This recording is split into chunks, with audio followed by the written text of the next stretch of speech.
सुंदरपुर नाम का एक छोटा सा गांव था जो घने जंगलों और ऊंचे पहाड़ों से घिरा हुआ था। इस गांव के लोग सीधे साधे और मेहनती थे। पशुपालन ही उनकी आजीविका थी और बकरियां उनके लिए परिवार के सदस्यों जैसी थी। पिछले कुछ दिनों से गांव में अजीब डर फैल गया था। हर रात किसी न किसी की एक बकरी गायब हो जाती।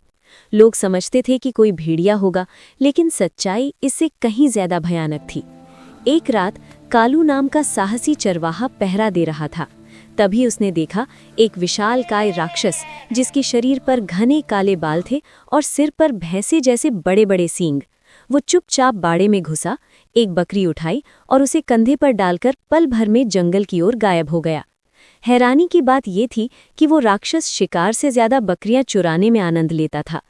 गांव के मुखिया ने ऐलान किया कि जो भी इस मुसीबत से गांव को बचाएगा उसे इनाम मिलेगा।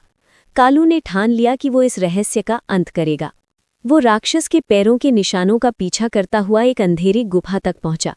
अंदर का दृश्य देखकर वो दंग रह गया। सैकड़ों बकरियां वहां बंधी हुई थीं।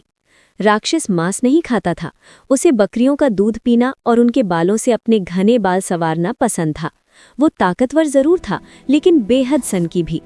कालू समझ गया कि इस राक्षस को ताकत से नहीं, अकल से हराया जा सकता है। उसने देखा कि राक्षस को संगीत बहुत प्रिय था। सोते समय भी वो शोर नहीं, मधुर धुन सुनना चाहता था। अगले दिन कालू एक जादुई बांसुरी और ढेर सारा गोंद लेकर गुफा पहुंचा। उसने चुपचाप गुफा के फर्श पर गोंद फैला दिया और दूर बैठकर बांसुरी बजाने लगा। बांसुरी की मधुर धुन सुनते ही राक्षस झूमने लगा।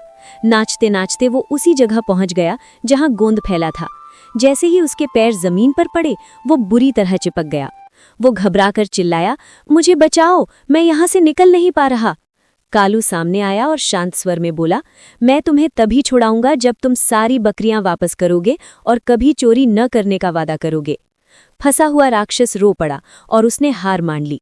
गांव वाले बुलाए गए और सब ने अपनी अपनी बकरियां छुड़ा लीं। राक्षस को गांव से दूर दूसरी घाटी में भेज दिया गया, जहां वो जंगली फल खाकर रहने लगा। सुंदरपुर फिर से खुशहाल हो गया। कालू की बहादुरी और चतुराई की कहानियां हर घर में सुनाई जाने लगीं। बुद्धि बल से बड़ी होती है। हर समस्या ताकत से नहीं, समझदारी से हल होती है। अगर आपको कालू और बकरी चोर राक्षस की ये अनोखी कहानी पसंद आई हो तो like, thumbs up, share, retweet जरूर करें। और ऐसी ही मज़ेदार और अनोखी कहानियों के लिए अनोखी दुनिया टीवी को सब्सक्राइब करना न भूलें।